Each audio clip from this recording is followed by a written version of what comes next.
विद्वान कहते हैं कि मनुष्य का मूल स्वभाव कभी नहीं बदलता है। पाकिस्तानियों का मूल स्वभाव ही धोखा है और मुनीर ने वही किया है। मित्रों, जिस तरह मुनीर के मूल स्वभाव में छल है, उसी तरह इजराइल की खुफिया एजेंसी मोसाद का मूल चरित्र अपने शत्रुओं को ट्रेस करना है। ऑपरेशन एपिक फ्यूरी को अंजाम देने से पहले भी मोसाद ने यही किया। जिस खलीफा को खत्म करने के लिए यह ऑपरेशन चलाया गया था, उसके बारे में मोसाद ने एक एक जानकारी हासिल कर ली थी। मोसाद को पता था कि ईरान से सुप्रीम लीडर अयातुल्ला खामनेई अपने ऑफिस में ठीक किस समय होंगे और उनके साथ कौन कौन उस वक्त होगा। इजराइल के टॉप अधिकारियों को खामनेई के बारे में मिनट टू मिनट जानकारी थी और यह जानकारी उन्हें 1-2 दिन या महीनों से नहीं थी।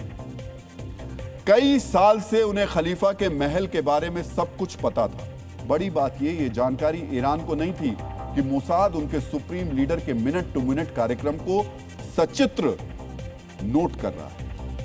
आज हम ईरान में मौजूद इजराइल की उस गुप्त आंखों का डीएनए टेस्ट करेंगे जिसके कारण अमेरिका और इजराइल का ऑपरेशन खलीफा पूरा होगा। मित्रों, 28 फरवरी को ईरानी समय के अनुसार सुबह 8:10 पर अमेरिका और इजराइल ने हमला किया।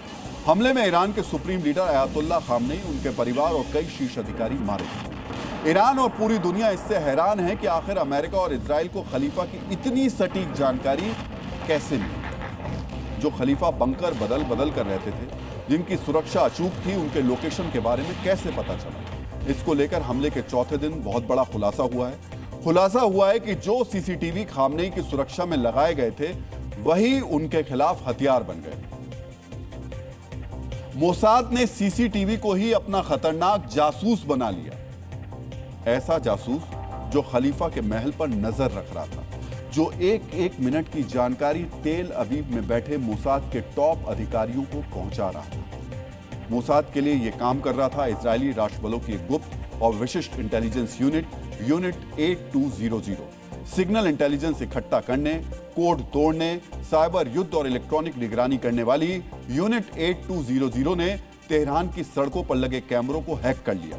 ध्यान से सुनिएगा, तेहरान की सड़कों पर क्या क्या होता है, उसकी एक एक मिनट की लाइव वीडियो फीड सीधे मोसाद के अधिकारियों को मिल रही थी। इनमें से एक कैमरे का एंगल पाशवर स्ट्रीट में खामनेई के कड़े सुरक्षा वाले कंपाउंड की तरफ भी था, जिसके जरिए उस कंपाउंड के आम हिस्सों की झलक मिलती थी। इसके अलावा यूनिट 8200 के अधिकारियों ने अपना ध्यान उन कैमरों पर भी लगाया था जो बड़े अधिकारियों, उनके बॉडीगार्ड्स और ड्राइवर्स की पार्किंग के आसपास लगे थे। और यह कोई रातों रात नहीं हुआ, ऐसा पिछले 4 साल से हो रहा था।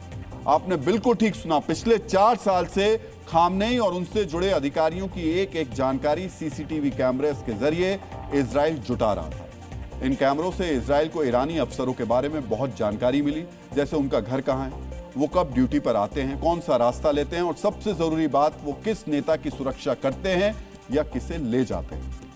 इजरायली अधिकारियों ने खामनेई और उनकी सुरक्षा में लगे बॉडीगार्ड्स के पैटर्न ऑफ लाइफ को बहुत ही बारीक तरीके से समझा।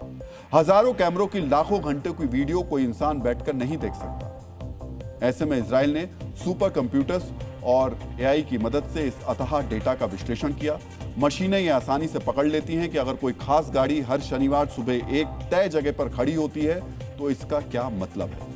चेहरों की पहचान और गाड़ियों के नंबर प्लेट को ट्रैक करके एआई ने यह बता दिया कि बॉडीगार्ड्स कब, कहां और कैसे मूवमेंट कर रहे हैं। इस तकनीक ने ईरान के सुरक्षा चक्र की हर छोटी बड़ी गतिविधि को इजराइल की स्क्रीन पर खोलकर रख दिया।